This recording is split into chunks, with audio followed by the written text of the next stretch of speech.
वर्णन करती है कि भगवान शंकर को चढ़ाया गया एक लोटा जल माँ आदि शक्ति जगत जननी जगदम्बा दुर्गा भवानी माँ अष्टभुजा धात्री माँ अम्बा जगदम्बा की करी गई आराधना साधना कभी खाली नहीं जाती।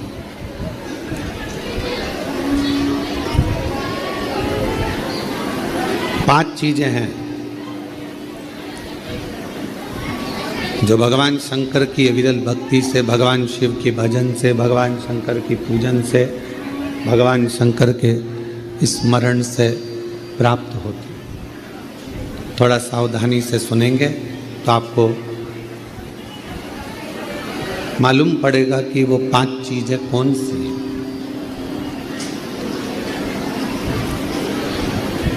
पहले नंबर पर है भगवान शंकर को जल चढ़ाने वाले पर, भगवान शिव की भक्ति करने वाले पर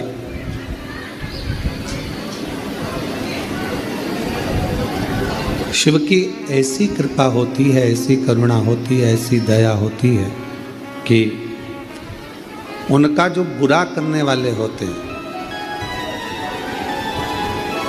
जो उनको कष्ट देने वाले होते हैं, उनका जो बुरा करने वाले होते हैं, वो उनसे दूर होते चले जाते।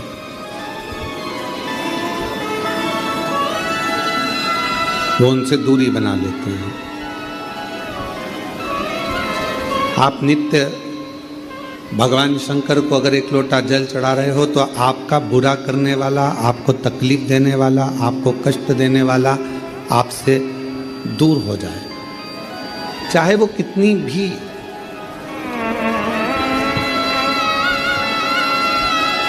गलत विचार से, गलत सोच से, गलत दृष्टि से अगर वो जुड़ा हुआ है तो भी आपसे दूर होगा। फिर शिव महापुराण की कथा कहती है कि जो भगवान शंकर को एक लोटा जल चढ़ाते हैं, भगवान शंकर की अविरल भक्ति करते हैं, भगवान शिव की पवित्र शिव महापुराण की कथा को श्रवण करते हैं या भगवान शंकर के मंदिर में जाकर शिव जी की आराधना करते हैं, उनकी जिंदगी में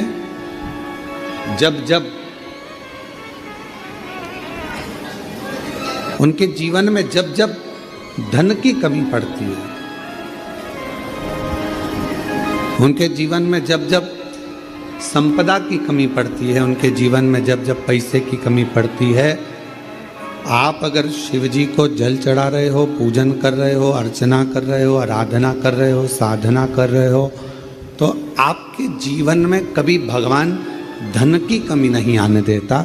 एक लोटा जल चढ़ाने वाले पर शिव कृपा करता है, संपदा देता है।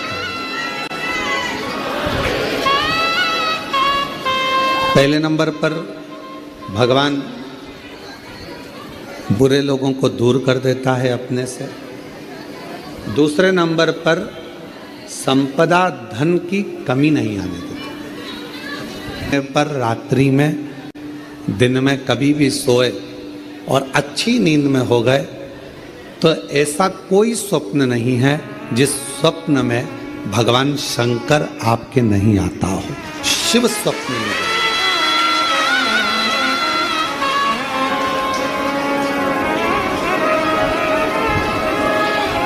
जल चढ़ाने वाले जरा सावधानी से सुनना इन 5 सूत्रों को। ये 5 बातें अपनी जिंदगी में उतार कर रखना कि भगवान शिव जल चढ़ाने वालों को, शंकर भगवान अपने भक्त को, शिव की आराधना करने वालों को, शिव की साधना करने वालों को, शिव की भक्ति करने वालों को भगवान क्या क्या प्रदान करता है। पहले नंबर पर दुख देने वालों को, तकलीफ देने वालों को, बुरा करने वालों को दूर कर देता है। दूसरे नंबर पर जिंदगी में कभी धन की कमी नहीं आने देता मेरा शिव, मेरा शंकर।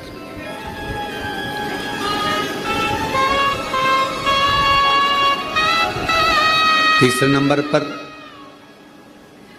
ऐसा कोई स्वप्न नहीं है जिस स्वप्न में शिव ना हो। तुम रात को सोगे, कितने भी सपने देख रहे हो, परंतु एक आध सपना ऐसा होगा जिस सपने में तुम्हें शंकर जी जरूर नजर आएगा, शिव जरूर। और जब स्वप्न में शंकर जी नजर आने लगे तो समझ लेना कि शिव जी ने तुम्हारा हाथ पकड़ना प्रारंभ कर लिया है और शिव तुम्हें साथ। उसी तरह रात भोले सपने में आओ भंडार भरगव सर, जब वो स्वप्न में दिखने लगे, जब वो स्वप्न में नजर आने लगे, जब उसका स्वप्न में आगमन होने लगे, समझ लेना कि मेरे भोले बाबा, मेरे शंभु, मेरे त्रिकालदर्शी, मेरे कैलाशी, अविनाशी शंकर भगवान ने आपका हाथ पकड़ लिया, पकड़। महाराज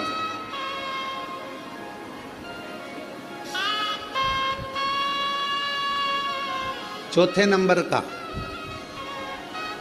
शिव का भजन करने वाले को तो चौथी चीज पर स्मरण करिएगा। बिना कारण आपसे नफरत करने वाले बढ़ेंगे और बिना कारण आपसे प्यार करने वाले बढ़ेंगे, दोनों। शिव जी को जल चढ़ाने वाले के बिना कारण उससे जलने वाले बढ़ेंगे, बिना कारण। आपने उसका कुछ नहीं बिगाड़ा, आपने उसको गलत भी नहीं कहा, आप कभी उससे मिले भी नहीं, फिर भी वो आपकी बुराई कर रहा है बिना कारण। शिव को जल चढ़ाने वाले के इन 5 बातों पर ध्यान रखिए। उसमें चौथी बात है कि बिना कारण आपसे जलने वाले, आपसे आपकी बुराई करने वाले, आपसे ईर्ष्या करने वाले बढ़ेंगे।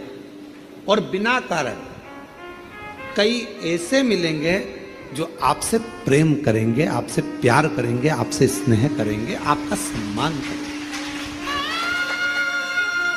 अब शिव महापुराण का ये बात, शिवपुराण की ये बात हमारे थोड़ा समझ में आई तो हमने विचार करा कि इसको जरा ध्यान दिया जाए कि ऐसा क्यों होता है कि बिना कारण जलने वालों की संख्या बढ़ती है, बुराई करने वालों की संख्या बढ़ती है, और बिना कारण प्यार करने वालों की, प्रेम करने वालों की संख्या बढ़ती है। तो समझ में ये आया कि आपकी जब प्रसिद्धि होने लगती है, आप जब मंदिर जाने लगते हो, लोटा भर के जल चढ़ाने लगते हो, लोग आपको जी जी जी जी जी जी कहकर पुकारने लगते हैं, जीजा जी कहकर आपको सम्मान करने लगते हैं। आपके बिना मंदिर में कोई काम नहीं होता, भजन हो रहे हैं तो आपको बुला रहे हैं, कोई काम हो रहा है तो आपको बुला रहे हैं, और भगवान धीरे धीरे आपको धन वैभव देना चालू करता है, तो जलने वालों की संख्या तो अपने आप बढ़ना प्रारंभ हो जाए।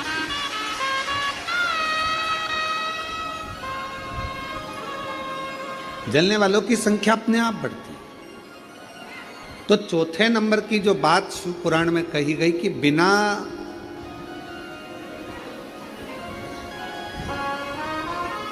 वजह नफरत भी कर रहे हैं और बिना वजह प्रेम भी कर रहे हैं, तो समझो कि शिव की करुणा हुई। और 5वें नंबर पर है, आपका कोई काम है, आपका कोई कार्य है और वो धीरे धीरे पूर्ण होने लगे, आज नहीं तो कल, कल नहीं तो परसों, पर धीरे धीरे 15 दिन में, 1 महीने में, 3 महीने में, 6 महीने में बाबा आपके कार्य को पूर्ण करने लगे, तो समझ लो कि शिव जी ने करुणा करना प्रारंभ, दूर हो जाएंगे। दूसरे नंबर पर धन बढ़ने लगेगा, संपदा। जब जरूरत पड़ी, तुम्हारे ऊपर कष्ट आया, पैसे की जरूरत पड़ी, तब बाबा आकर दे जाए, व्यवस्था कर दे। तीसरे नंबर पर सपने में शिव दिखने लगे। और चौथे नंबर पर बिना कारण लोग नफरत करेंगे, ईर्ष्या करेंगे, और बिना कारण लोग बोलो प्रेम करेंगे, प्यार करेंगे, स्नेह करेंगे। और 5वें नंबर पर है कार्य पूर्ण होना प्रारंभ हो।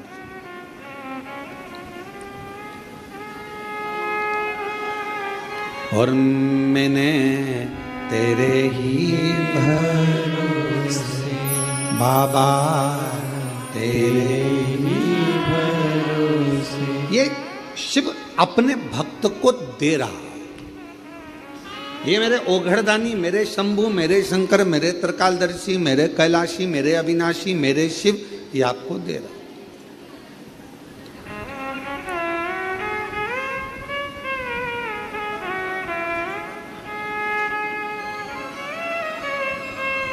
और मेरे ओघड़दानी ने, मेरे शंकर भगवान ने, मेरे शंभु ने जिसको दिया उसे कम नहीं दिया।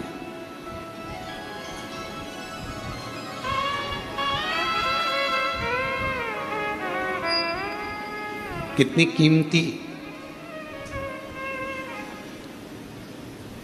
कीमती दुनिया की सबसे ज्यादा कीमत वाली मानव देह शरीर तुमको मिला।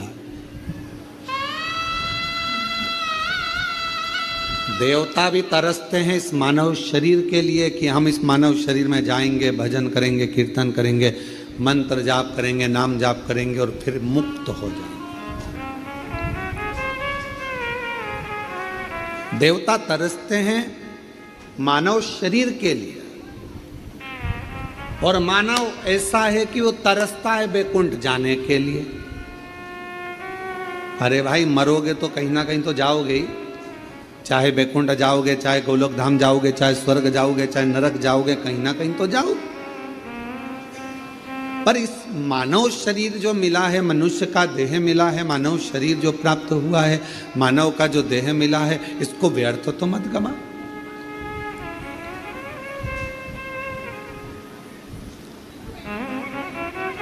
बड़ी मुश्किल से तो ये शरीर मिला है, और अगर बड़ी मुश्किल से मिला हुआ है, जिसको देवता तरस, बड़ी मुश्किल से तो ये शरीर मिला है, और अगर बड़ी मुश्किल से मिला हुआ है, जिसको देवता तरस,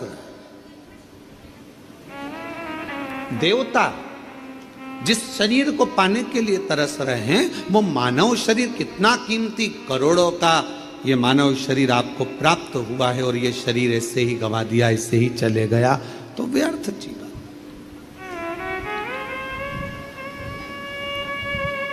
कई बेटे बेटी कहते हैं, गुरुजी हम बहुत परेशान हो गए, हम बड़े कष्ट में हो गए।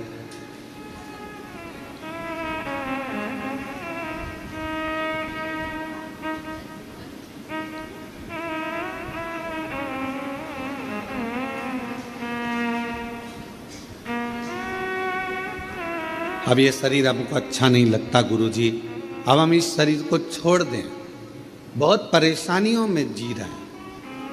हम उन बेटा बेटियों से कहते हैं कि तुमने अभी केवल थोड़ी सी लाइफ देखी है, थोड़ी सी।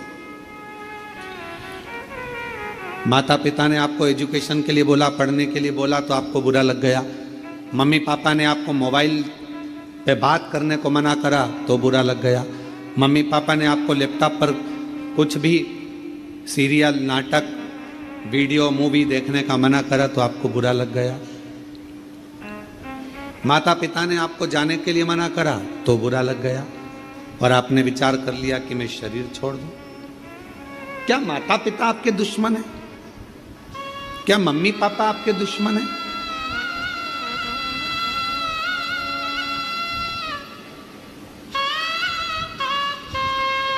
माता पिता कभी किसी के दुश्मन नहीं होते। वो चाहते हैं कि जो जिंदगी हमने निकाली है कष्ट में, जो जिंदगी हमने निकाली है परेशानियों में, कष्ट में, तकलीफों में, दुख में, हमारे बच्चे, हमारे बेटा, हमारी बेटी वो जिंदगी ना निकाले। इसलिए माता पिता उनको टोकते हैं, बार बार रोकते हैं, बार बार रोकते हैं। से निवेदन है, कई बेटे कहते हैं हम तो हार गए, अब हमने इतनी बार एग्जाम दिया, इतनी बार हमने परीक्षा दी, इतनी बार ऐसा करा, इतनी बार वैसा करा, हमने इतना इतना पढ़ाई करा, उसके बाद भी हमारी लाइफ नहीं बन रही, उसके बाद भी हमारी जिंदगी नहीं बन रही। थोड़ी हिम्मत तो रखो, थोड़ी हिम्मत। और इतनी जल्दी हिम्मत हार जाना। शिव महापुराण की कथा कहती है, जब हलाहल विष मंथन के समय पर समुद्र का जब मंथन किया गया, और मंथन करने पर जब हलाहल विष प्रकट हुआ, वो विष शिवजी के सामने आया, भगवान ओघड़दानी भगवान शंकर की साक्षी में आया, तो सारे देवताओं ने विचार करा कि इस विष को पिएगा कौन इस विष को पिए, और इतना हलाल विष कोई पी भी नहीं सकता। ऐसा विष पिएगा तो पिएगा कौन, आखिर ये विष का पान कौन करेगा, ये विष कौन पिएगा। तब भगवान शंकर के सामने विष लेकर देवता खड़े रहे। शास्त्र कहता है, मत्स्य पुराण कूर्म पुराण वर्णन करती है कि बहुत देर तक देवता उस विष को लेकर खड़े रहे कि शिवजी से कहें कैसे। भगवान देवाधिदेव महादेव से कैसे कहें कि आप विष पी लो।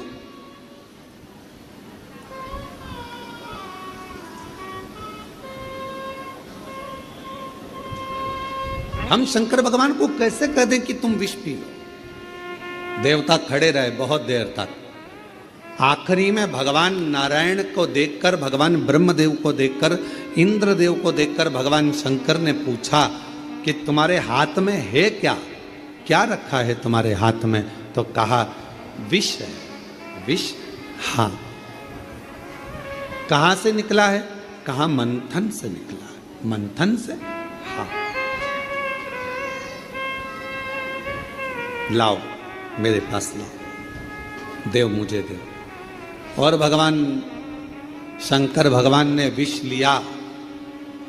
एक क्षण का विचार नहीं करा, एक क्षण का नहीं। क्यों? अपने पर पूरा विश्वास था भगवान शिव को कि यह विष पचाने की सामर्थ्यता मुझ में है।